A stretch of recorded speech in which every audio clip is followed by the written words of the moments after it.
212. Sehr verehrte Damen und Herren, die letzte Podiumsdiskussion, zumindest für diesen Tag, heute Nachmittag. Wir freuen uns, dass so viele Zuschauer gekommen sind, um zu hören, was passiert denn jetzt mit dieser großen Flüchtlingswelle und das Ganze mit einem Update auf die Frage, wie verhält sich der Tourismus dazu, wie verhalten sich Entwickler des Tourismus dazu, wie verhalten sich Reisende auch dazu.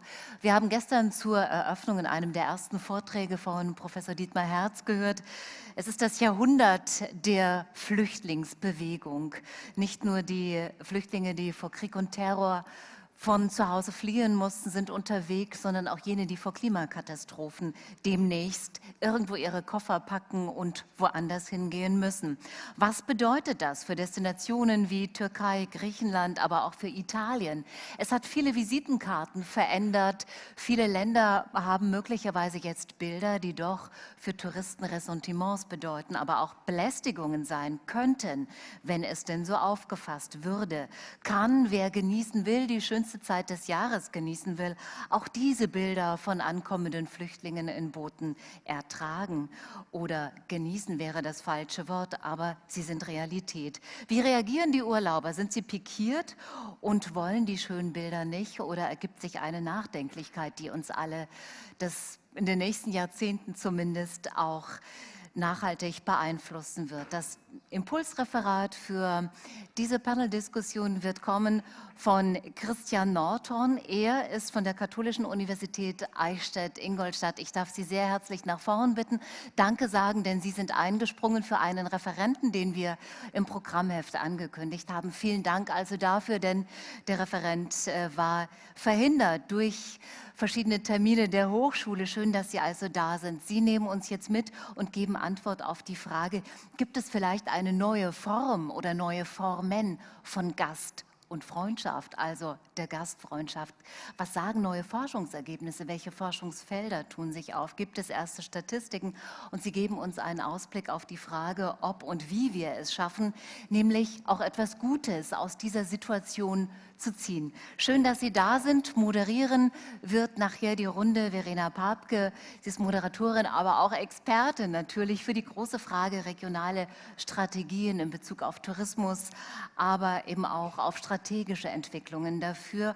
Und Sie sind tätig für SOS Mediterranee. Doch jetzt gehört unserem Referenten das Podium. Wir freuen uns auf Ihren Vortrag. Bitte schön. Thank you, Ms. Weber.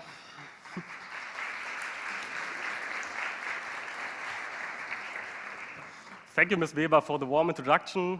As you've already said, I'm filling in today for Professor Pechlaner. He had a really urgent appointment in the university.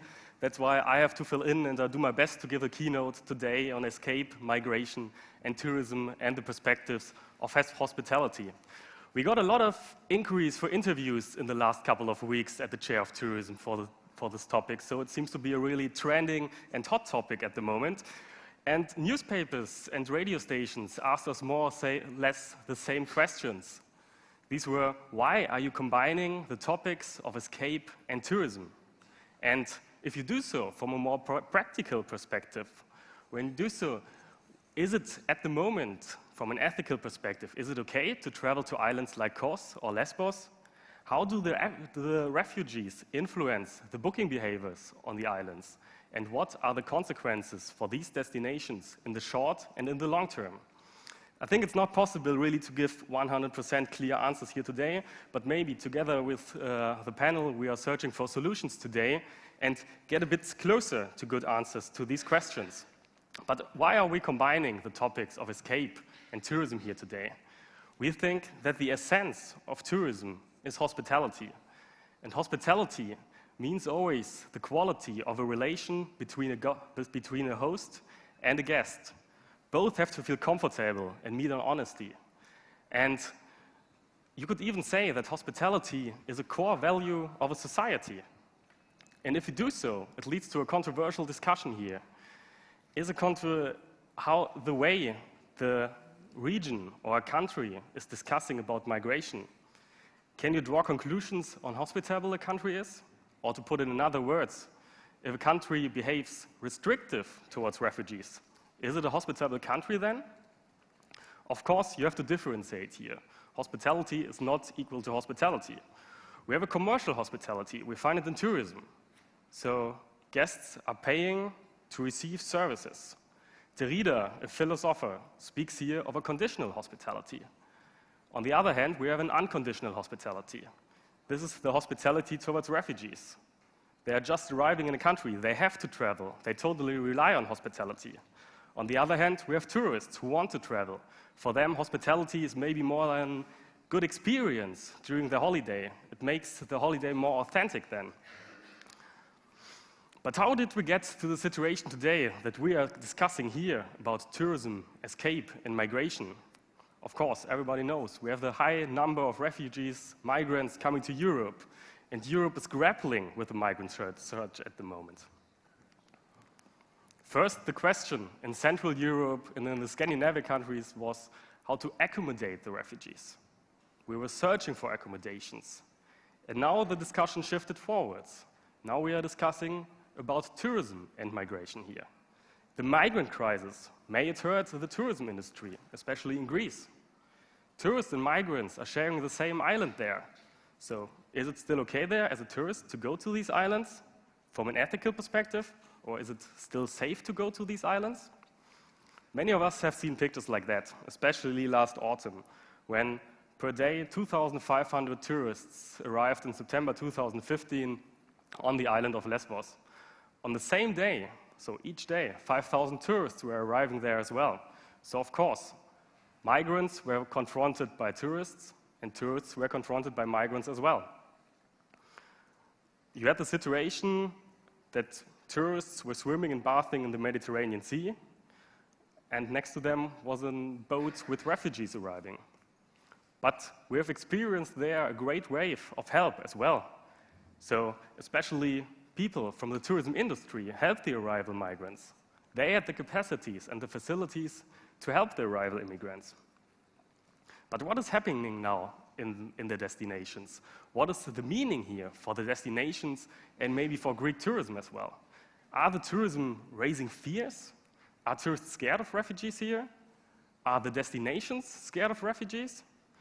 What we can say from our perspective now is that the bookings for Samos declined to the Greek newspaper by 40% this February. The bookings on Lesbos even declined by 90%. Cruise ships are changing their routes. They are not going to Lesbos, they are going to the island of Lemnos now. Even airlines changed their routes. And Arnold Donald, the CEO of Carnival Corporations, so the largest cruise ship operator, he's telling that the migrant crisis may hurt the cruise ship travel in the whole European region. If I may quote him, he's saying that images of bodies washing ashore and refugees packed in rafts are having a psychological impact on the customer behavior. So tourists don't want to go on the cruise ships anymore because they are scared to meet refugees. But on the other hand, we have a different situation in the destinations as well. We have an increasing volunteer tourism here. People are traveling to the destinations to help migrants. There's a good example of an airline, TUI Fly Nordic, which allows its passengers, which are traveling to the destinations like Kos or Lesbos, to take additional 10 kilograms baggage for free to help the migrants. Then tourists who are coming to the region just because they wanted to go on holidays, sunbathing, swimming in the sea, they are changing their travel plans when they are arriving in the destination and see the current situation there. They are preparing food for the refugees and so on. So we have a lot of change here. But this, of course, is just the meaning for the Greek islands confronting the Turkish coastline. In total, we have to say, Greek tourism is doing really well. And it's a good question if the image from the islands will maybe have an impact on the whole Greek tourism economy, which is really important because the GDP of Greece is 25% from tourism here. Let's have a look maybe first on destinations who are even longer dealing with refugee crises. A destination that comes in mind is always Lampedusa, I guess. When we hear of Lampedusa, or I have to say for my case, when I hear of Lampedusa, I don't think of scenic beaches, I'm just thinking about refugees. And there's a Professor Friese from University of Chemnitz. She was researching for a long time on Lampedusa, on hospitality. And what she recognized in the interviews she conducted is that the local population it isn't really bothered by the refugees arriving on Lampedusa. The national tourists are still coming to the island, but international tourists are not coming because they are just combining the destination with refugees. They think there are refugees all over the place. And through refugees, you have a high militarization on the island as well, which scares tourism, and they stay away. So there you have a conflict between the family businesses of tourism and the refugees. If we have a look at that picture here, you could think that it shows the current situation in Greece or Macedonia at the moment. But that picture was taken 25 years ago, 1991, when Albania opened its borders and thousands of Albanians escaped, especially to the neighboring countries like Greece and Italy. What can we maybe learn from the past here? First of all, they were not really welcome in the new countries, the migrants. Albanians were seen as lazy, criminals. Maybe some of you have this picture in mind as well, from the boat Flora that arrived in the port of Bari in 1991. And most of these migrants were sent back to Albania later. But thousands of migrants stayed in Greece or in Italy. And through time, the image of the Albanians changed as well. They are now more and more known as hardworking people, and most of them found jobs in the tourism industry, because tourism makes it normally relatively easy to enter. But the problem about tourism is, if international tourists are going to the destinations, they want to be served in Greece by a Greek hotel owner or Greek restaurant owner. So for the refugees, it's always hard to be a proper host in the new destination. But they cannot be a guest anymore because they are staying already too long in the destination here. So to sum it up, in the short term, you have refugees arriving in a destination and the media is reporting about it. So tourists stay away. But in the long term, you have the chance that the image of the migrants is changing and that they can start a job in the tourism industry. What else do we have for examples of the combination between migration, tourism, escape? A really good example, I guess, can be found in the city of Augsburg in southern Germany. It's a house where refugees and hotel guests are living under one roof. So unconditional hospitality is meeting conditional hospitality in the same place. And the staff, just volunteers, are working as a staff there. So the service quality might not be too high, I guess. But the relational quality is really high in that hotel, because you have the interaction as a guest with other guests, you can have the interaction with refugees, and you can have the interaction with the hotel staff, who takes a lot of time to share experiences with you. And I think this discussion about relationship quality is really important in tourism. During time, hospitality shifted, especially in the Western culture, more and more from a private to a commercial issue. Especially during the growth of tourism, a high relationship quality was replaced by a higher and higher service quality. Hosts do not have the time to share experience anymore with the guests, not on an interpersonal level. It was replaced by a high service quality, like really good infrastructure, smooth processes, or a good design. So destinations have started to realize that they shouldn't just focus on high service quality, but that relationship quality is really important. And like Central Switzerland, last year was declared as the year of hospitality, so they have started to realize that it's important to focus on this as well. And I think this whole discussion about migrants, about new guests, about unconditional hospitality can be a way to improve tourism products then as well. This is another good example coming from Vienna, from Austria. It's a hotel where refugees are working as the hotel staff. So from 14 countries the staff is coming from. And they're representing the motto of the hotel, to stay open-minded. We have the discussion in tourism as well, that old and rundown hotels refurbish their rooms on the cost of the communes and the municipalities. And tourism industry has now, I think, a good chance to show that it is a hospitable and cosmopolitan industry, like this example from the campaign from the Federal Association of German Tourism Industry is showing us. Even a hotel owner from Austria, he's calling out for open houses and for refugees in every hotel, a room for refugees in every hotel. We have the Austrian Hotel Association, which is opening lodges for refugees, and the German Association of Hotels and Restaurants, which are training refugees at the moment, so that they can get jobs in the tourism industry. But even if economy tries to bring refugees into job, through the law, it's sometimes not so easy, and we have always limits and borders of hospitality as well. Let me explain that through a short story, and let me please conclude with that story. It's about Bedouin hospitality. If a traveler is walking through the desert and is meeting a Bedouin, the Bedouin will invite him to his place and will pour him a cup of tea. And this cup of tea, the first cup of tea, is called the guest bowl. And that shows to the guest that the guest is welcome and that he can relax. The second cup of tea that the Bedouin is pouring to the guest shall show that the guest should feel even more welcome. It's the indulgence bowl. The third cup of tea represents the sword bowl, which shows that the host will even defend his guest, if necessary, by sword. But on the other way around, if the host gets attacked, the guest has to help him as well. And if a Bedouin ever wants to pour you a fourth cup of tea, please reject it, because hospitality has always a limit. And I think this example shows us as well that hospitality is maybe not just about tourism, maybe about other fields as well, like escape, migration, maybe the economy. So maybe it's time for a new framework of hospitality here. Thank you for the attention. So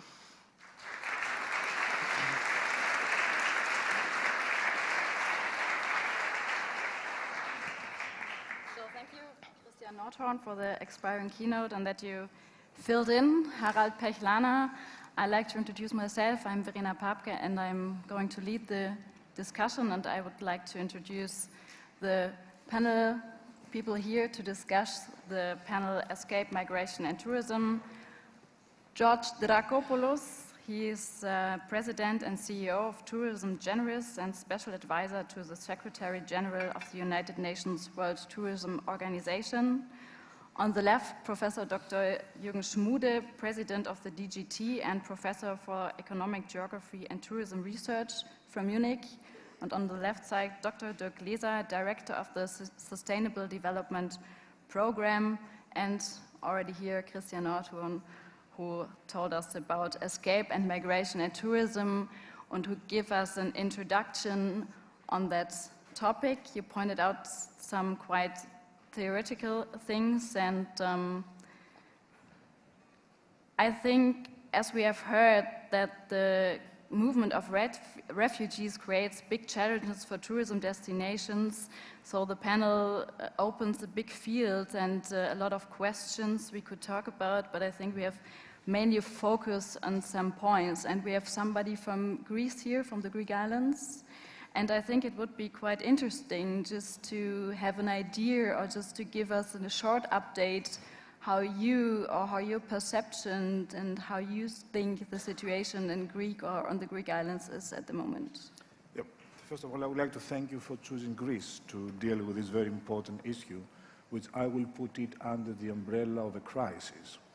It has been said and written in the academic world, and we have the confirmation in the real life, that tourism in many countries around the world, they will have a crisis very, very frequently. So tourism destinations should be always prepared to manage a crisis, mostly on communication level. The refugee crisis consists of a kind of crisis communication for Greece. There have been images and photos and videos what happened the last summer, where the islands were unprepared. And yes, it was true that the refugees came and they were all around the island, or in the main areas of the island. This does not happen anymore. The islands are organized. They have these reception areas, which in the Brussels dialect is called hotspots. They register there, they go to the camp, and they either go directly to the boat to Athens, or they stay in the camp until there is a free seat on the boat. So if you go now to the islands, you hardly get an idea that there are refugees. It's what happened last year and what stays still in the media.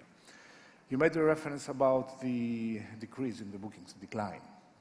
It was a typical statement as has been perceived by a journalist, to another not rational statement by a hotelier.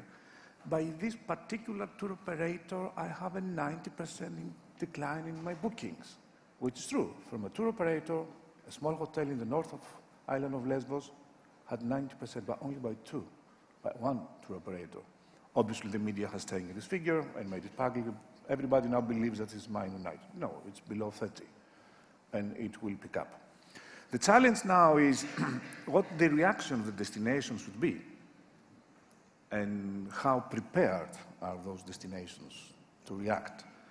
Well, it is more than clear that there is no problem on the tourism product.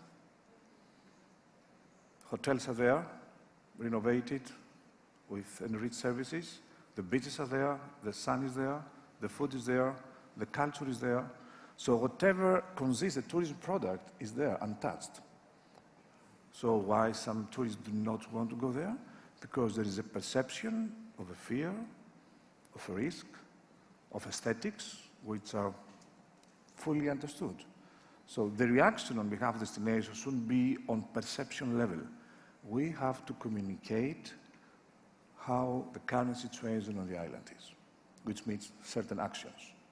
But it's very important to understand from the top governmental level to every single tourism people level that there's a different thing what happens with the tourism product and what is the perception of the public opinion in an origin country. So you say that it's not a problem of the product, of the tourism product, it's on perception and how the imagination or how the perception might change of the destinations. Maybe Dirk Glaser could point out some things about that. On the issue of perception, yeah.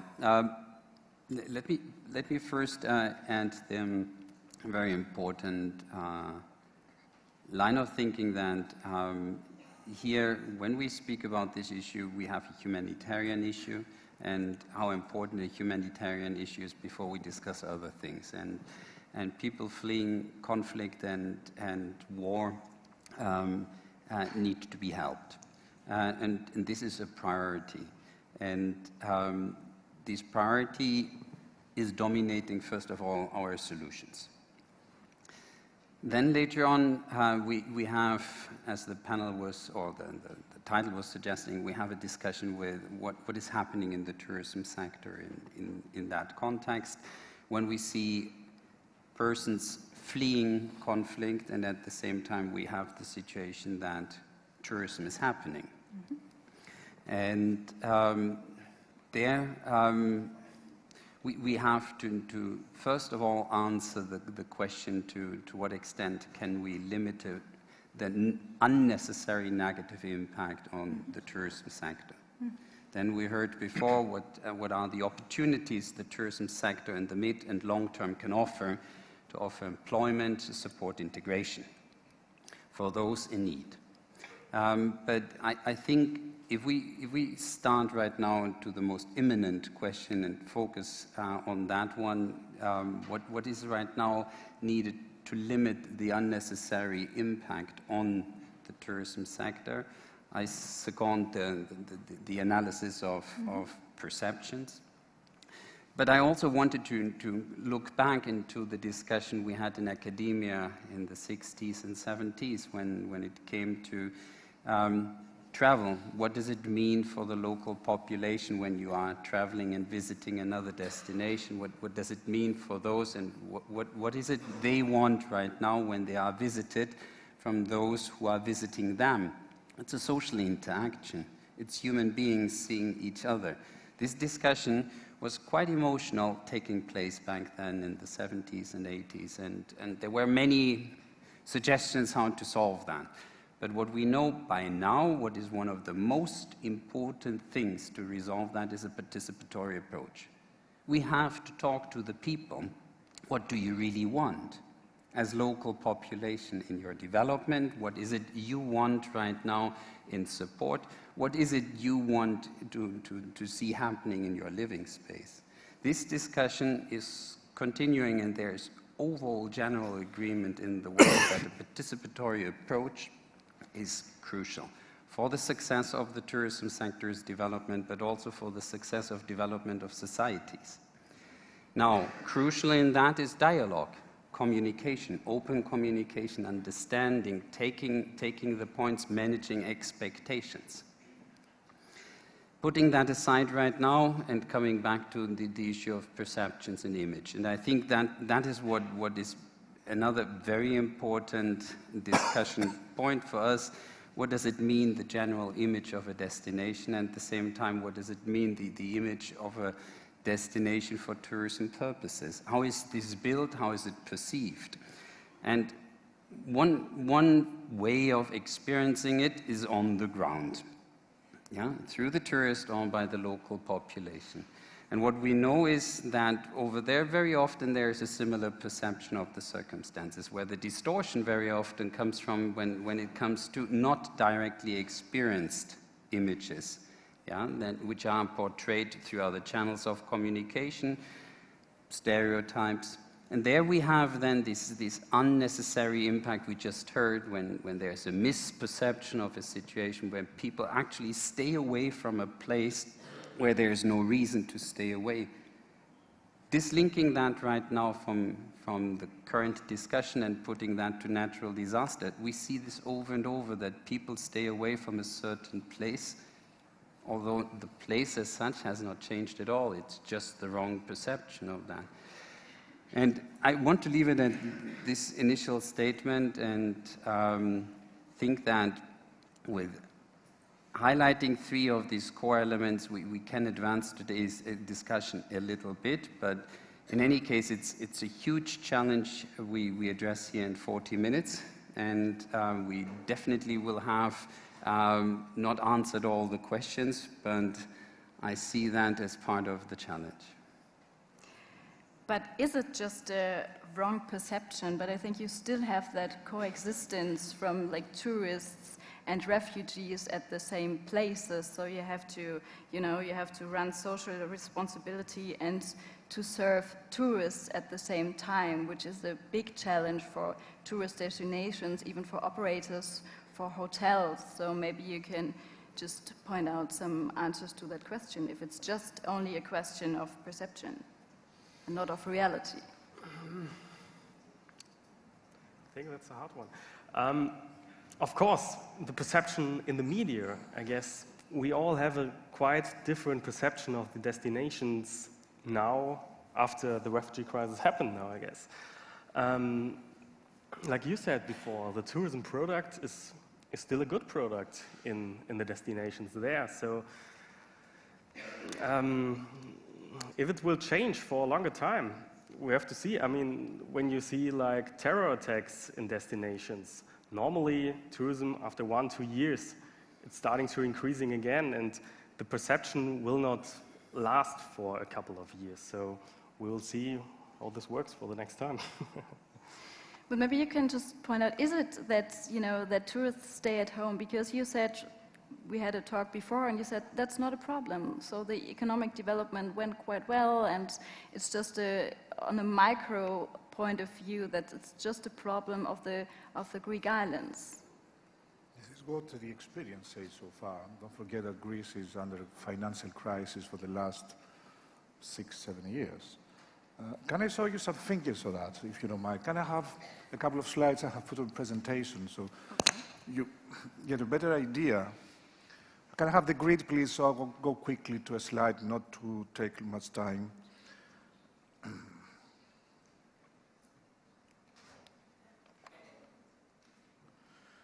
So I took the figures for Greek tourism from 1993 to oh, sorry.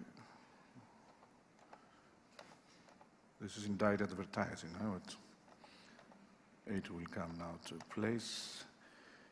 Here we are, there's the basic figures. The last 7 years, we have a decline of GDP minus 26%. There have been the perception that Greece is starving. Greeks do not have enough food. Shall they have enough food to feed the tourists? People queuing out in the ATMs, while in Oxford Street every day in London is full of people queuing in the ATMs. However, the international arrivals grew up by 48%, and the revenues went up 22%. The contribution of tourism, direct and indirect, increased. And that period was Greece in a crisis, and the international media focused on Greece. But tourism, as elsewhere, has been proved very, very resilient. And we had to communicate that Greek tourism, the Greek product was there. The commercial side of the hospitality was there. And maybe was another humanitarian element, but that was purely commercial, and it worked. Now we have the challenge to work that again. Once I find the solution here, no, I'll go the right way, wrong way. Can I have the grid, please, again?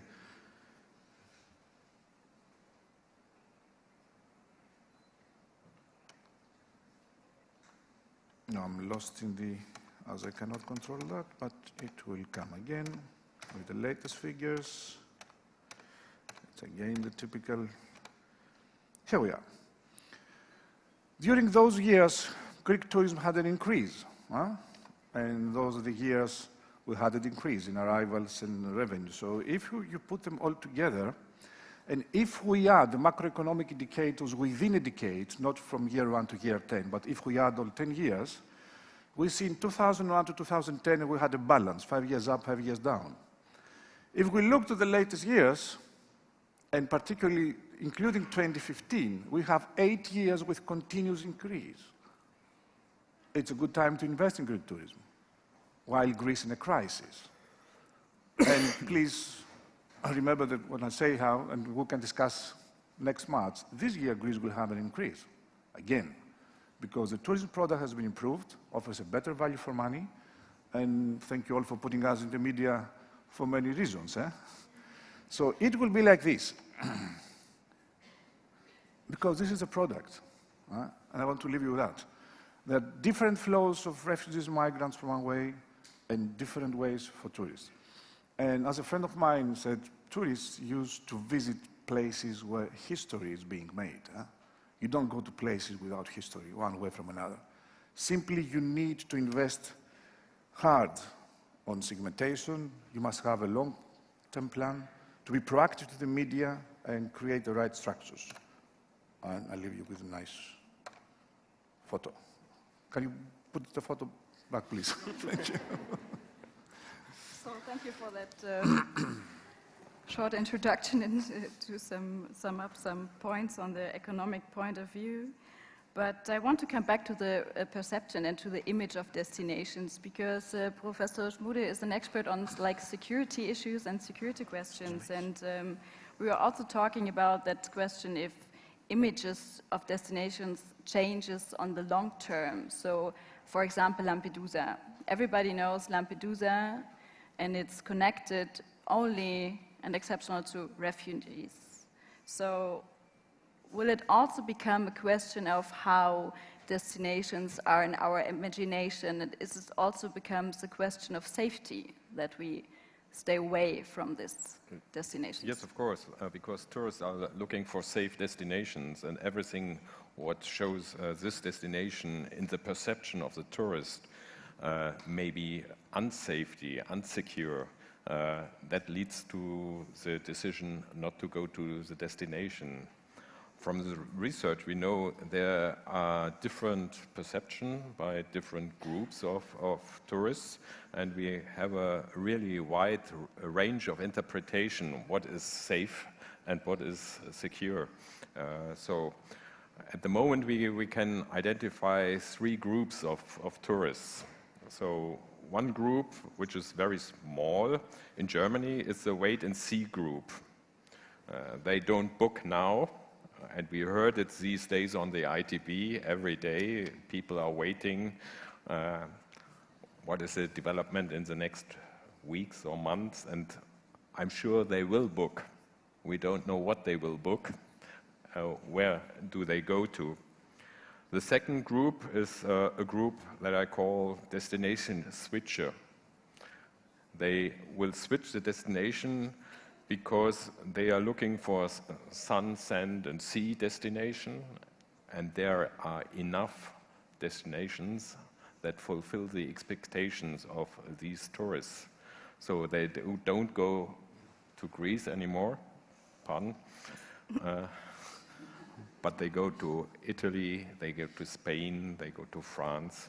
Perhaps they go to Turkey. That's another question. And the third group, which is also rather small, is the group of the repeater. They don't care about the situation. You can say they accept the situation, and they will travel once again in the destination affected by the flux of refugees. But when we discuss the topic, we have always to keep in mind that we have a very big range of various actors, not only the tourists. We have the inhabitants, we have the tour operators, we have the refugees itself, we have the DMOs. And what is very important to me is that we always have in mind which perspective do we talk about. So, and I was talking about the perspective of tourists. Yeah, maybe we have a look on the perspective of inhabitants who have to deal with the big flow of refugees and how have to keep that infrastructure, that touristic infrastructure, run at the same time where they have to deal with refugees. And you give some slides on hospitality.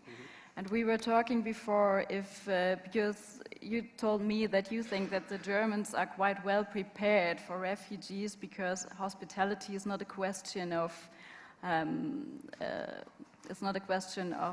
authenticity, it's a question of infrastructure. And I think that's quite interesting. If this is true, what does hospitality mean to us? Dr. Gläser.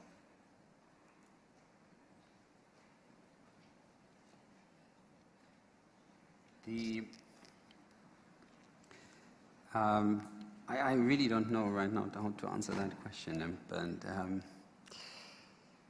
the infrastructure link, I'm not having really clear right now. Yeah, because we talked before, maybe you can add some points, because obviously that goes beyond tourism. You discuss about that when you have reached a point that you have a status within a certain destination, either it's an island, it's a whole country, you have a number of refugees, which is an extra segment.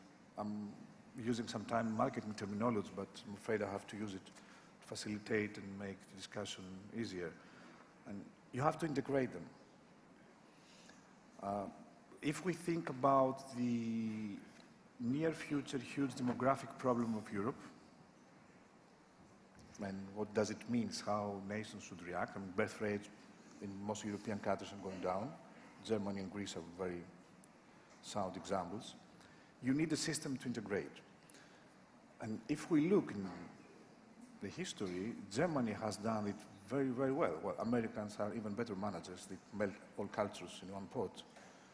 But Germany being an economic strong country with good structures, with discipline, which is a very important factor in those integration process, it has proved that they do it better. How many are the non-German inhabitants of this country now? It should be 10 million, or something like that. 4 million other Turks, 2 million more or less other Greeks, plus Spaniards, Portuguese, Polish. It should be something easily 1/10 of the population which are not Germans. And they have integrated very well. They speak the languages, they are part of the economy. And I think there's a clear direction. There's a clear relation between the level of economic and industrial development of a country and the way they can efficiently integrate those people. While most of the European countries have to do that.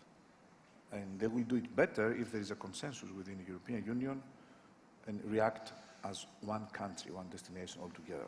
But still, we see these micro benefits from, I would say, politicians not familiar with the history and maybe a short vision, they cannot do it. Germany is leading the way again. Even in Greece, you know, there was some time it was an anti-Merkel sentiment. Merkel has proved one of the best friends of Greece by being European, more European than any other leader in the European Union. And I'm pretty confident that they will do it well and give us an example and the way how to do it. But we won't have that political discussion. We are just clear that we are not going to do a There is a political... political dimension, I'm afraid. Sure, in of all course these it things, is, but we have to keep that touristical or the tourist point of view. But maybe we can come back to that point you were telling about, that some other destinations profit because, for example, we don't go to Greece anymore, we go to other sunny and sandy destinations, and if they're also on their destinations who have to deal with the refugee problems, maybe arises another market of tourists, for example, all the volunteers and all the people who comes to that islands to help. Is there another market, maybe back to Christian Nordhorn, arises?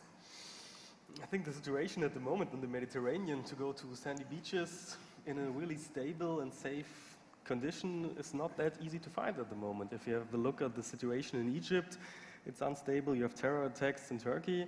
So from my perspective then, Greece looks still like a safe country, and that would put up a question from my side, I would say, because Professor Schmude, when you say some people are feared or scared to go to Greece at the moment, do they think Greece as a whole country, or that just feared? Just some destinations just within, some destinations there, right? within Greece, and we have also a group of tourists that is shifting from certain destinations within Greece to others, and they come still to Greece. Yeah. Okay. But there's a parallel. You mentioned the terror attacks in touristic destination, and we know from research that the more often bad news about terrorism or the problem of refugees are disseminated, the longer the time span will last that this destination is stigmatized. The destination will get an image in the perception of tourists, and fortunately, the memory of tourists is not that long. They forget. You mentioned 1 to 2 years. We also have experience with destination where the situation is better after 1 year, after 6 months again, for example, Bali. So that's an important aspect, I think.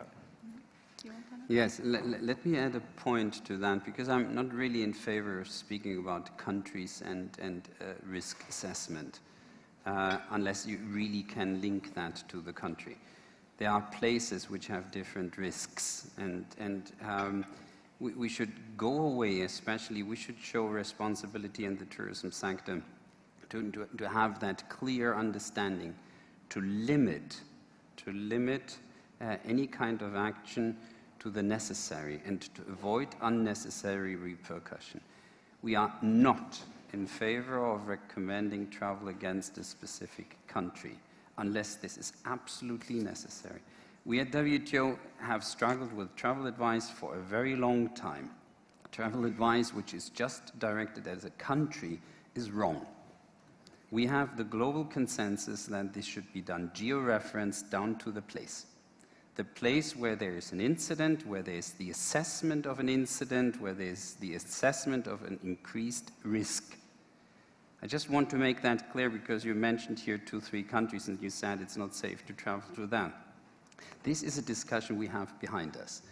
Right now you see that travel advice, emergency information, tourism information is geo-referenced. That's what we need to have. Because that way, there is no one big country you are traveling to. You are choosing over there a tourism destination.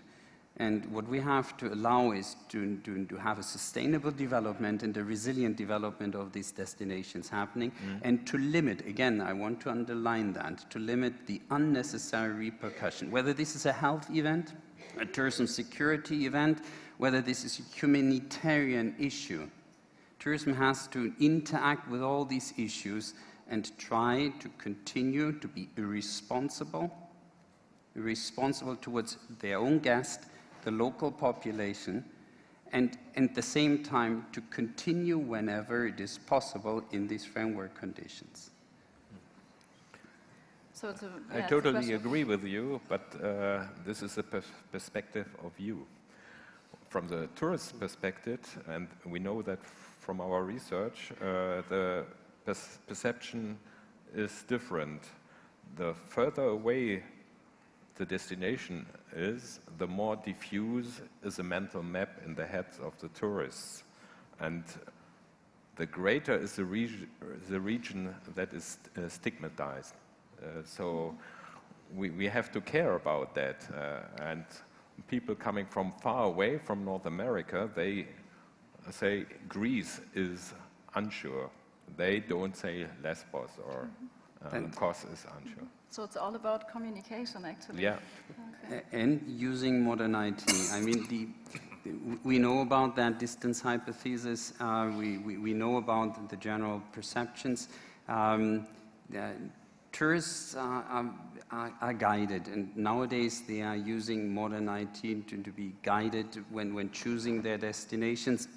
But we have to be present in those places to help and aid. So we know about this deficiency of the individual, but at the same time we have a huge opportunity to assist him when he's on Google Maps searching for how is the beach looking like. We know that certain destinations, when they had an oil spill, that was in the Gulf of Mexico, they used then webcams to assist people, look, there is actually normality, and correct this wrong perception. Yeah. Yeah, so what is important to know, there is this problem, but there are the means. Let's apply those means to, again, limit the unnecessary repercussion that can have for the local population and those who actually have invested into the economic activity of tourism. Yeah. So maybe what's the responsibility of the tourist industries and those destinations, to show what the situation is in, like you said, in reality? It's not a question of perception, it's a question of reality. So how is the tourist industry, or maybe like hoteliers and somebody who's at that place, is responsible to transport that imagination or that image of that destination? What can operators maybe do to change the imagination of that destination, that it's not packed with refugees, what we see in the media or what we see on TV? Well, first of all, I think, and this is the very difficult thing we have to mention this panel, the refugee as such is not a problem. Yeah? We have to focus again, I mean, this is a humanitarian issue. We have to focus on that, not just there is another problem, how can we deal with the problem? There is a humanitarian crisis, and what can we do as societies about the humanitarian crisis, and to what extent can we responsibly deal at the same time in those destinations about this situation? And that is, I think, communication. We have to engage those who are receiving these people, directly have to accommodate them, the local population, engage them. You remember the first pictures nearly everywhere, which were welcome pictures. People being committed to help others. Now, we have to keep communications going on and address their concerns and to see how we find solutions together. So the tourism sector is not well advised by just seeing right now, how can I promote that I'm actually not affected? But you saw it in the different panels which took place here, also what the tourism sector is offering as opportunities in the mid and long term. This is not necessarily an opportunity for tomorrow, but how can tourism generate jobs, bring these abilities again into life perspectives. So I know it's difficult to accommodate all these different views here in the panel, but just a call again for, we are speaking here about a humanitarian issue as well. Of course, we are working on a humanitarian issue. As I'm working for SOS Mediterranean, was a civil organization for rescue refugees in distress in the Mediterranean. I think I know about that question, but I think that's the thing we have to bring together, because there you have that humanitarian question, you have that economic question on the other side, you have that communication question, and you have to bring all that things together. So this is something we have to talk about, and you also, I think that was one point you just mentioned, we have to deal with the humanitarian problem, and that's how we understand hospitality in Europe. And as we see some pictures on TV, and then we talk about hospitality, we come back to the beginning of your keynotes. Mm-hmm. So what does it mean for a civil society to deal with hospitality on that refugee and humanitarian question? Yeah, that's what I said in the beginning, that hospitality is always the relation between the host and the guest. And if the guest is in that case a migrant, there we're at the start of the discussion, like if we can draw conclusions from that on the touristical meaning as well. And it's getting really political. Like if you say a country that behaves restrictive against refugees, it's then not a hospitable country. We cannot say that, and this would be not true because it's different from person to person what kind of hospitality is showing. But coming back to this relational aspect, I think this is a really important issue, and we have seen it, we have experienced it in Greece, or we have seen it from the media, that really people started to help the arrival migrants. And this could be a good advertisement, I think, as well for Greek tourism then, when really hotel owners opened up their houses or were cooking food, bringing food to refugees. This is then a really positive picture, I would say, as well for tourism in the destination. And we shouldn't just always focus like, oh, it's unsecure to go there because there's a surge of refugees at the moment. I think pictures from the train station in Munich were a good advertisement for Munich as well, when you saw all the help coming from the local inhabitants as well. So we shouldn't just see it always from a critical perspective, maybe that refugees are putting away the tourists. Maybe we can show through that hospitality for our destinations and for our regions as well. So to give it this positive note and to bring it to the good image of destinations. And we also come back to the economic point of view, because we were talking about, you pointed out some groups of tourists who came to different destinations. For example, the adventurer, are also coming back to that, volunteers who just come to that island just in order to help. So maybe there might be some changes on tourist markets. Do you think in Greece there might be, you know, a new rise, there arises a market of tourists, new tourist markets? Well, there is obviously an impact in terms of economic activity, because many non-governmental organizations, and there are many volunteers there, and they're using some resources, but obviously this is not a part of a tourism development plan. It's a reaction of the civil society, which, okay, activates a part of the supply side of the tourism economy, but this cannot be for long. It's a temporary action. Let's say in Lesbos, many hotels and restaurants stay open in the winter, but they're afraid now if there will be another winter like this. Now this happens. It happens. I'm afraid that from now on, we have to be prepared for unexpected conditions and situations.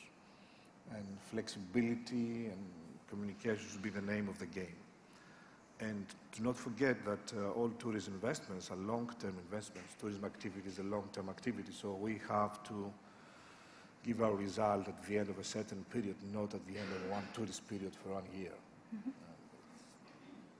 How it goes up and down. Yeah, just maybe to the back to the infrastructure the destinations have to provide in their areas, and you always said that there might be some changes of tour operators. You pointed out that cruise ship lines who changes their ports. So if you are all tourist or tourism experts, how do tour operators, not only tourists, but how do tour operators react on that perceptions and also of that changes of destinations?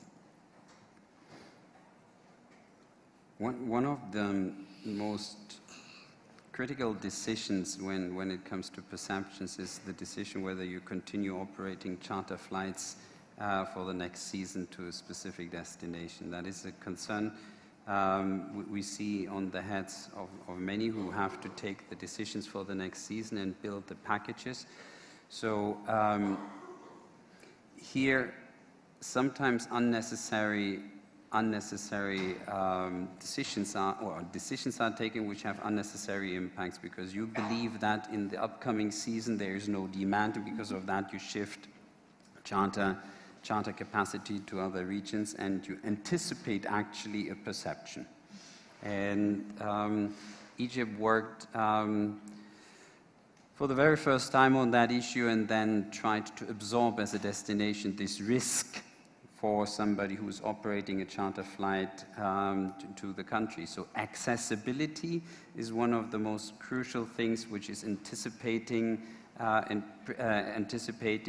perception, and destinations have to strongly work on the fact that the destination remains accessible. So that, to answer your infrastructure question, if I would to suggest to prioritize, it's the accessibility to the destination, remaining open for business. Mm-hmm. And at the destinations, so what do you have the providers to make sure that they stay as an attractive destinations for tourists? Continue business as usual. It's not a big science of that. It will take some time to adapt, but if you are committed to your quality, to your value for money, to keep on doing business as usual, as I said, ups and downs, there are ups and downs, it will come back soon. There is an interesting point about infrastructure now, how things can improve for the early future. In those 3 Greek islands, a lot of money from Brussels were there. And I had a discussion 2 days ago with the president of the Lesbos Hotel Association, and he said the area between the port and the marina, which last year was something like a camp for the refugees, now has been totally renovated. We made new gardens, new benches, new things like that. It's much, much better than before. But simply, it's only the locals, they know that. With the extra money went there, and obviously this infrastructure will stay for future use. So the first tourists will go there, and they feel the difference. Obviously, they will communicate it back. Then again, the challenge is how destinations can quickly react, again, on perception level. That's the key. And we discuss. Dick, you know that you have written the book, and ministers say, well, we are preparing ourselves for this and that. And when it comes to time to react, the reaction is too slow until the next minister. It's very frequently. So we have to react Yep. more quickly. So if you have no other suggestions or any other questions, I think I would end that discussion. If I may add, we have sorry. been all taken to discuss the impact of the refugee crisis, and we often neglect the reason about this. Mm-hmm. So if you please stop the war, and all these companies who sell weapons made enough money, and I mean, they can live for the next years in a very nice life. So stop that, and I think we'll go much better. And otherwise, we will never stop discussing about the reaction. But the reaction has a reason, the action. And what's the action? It's not dependent on these poor people.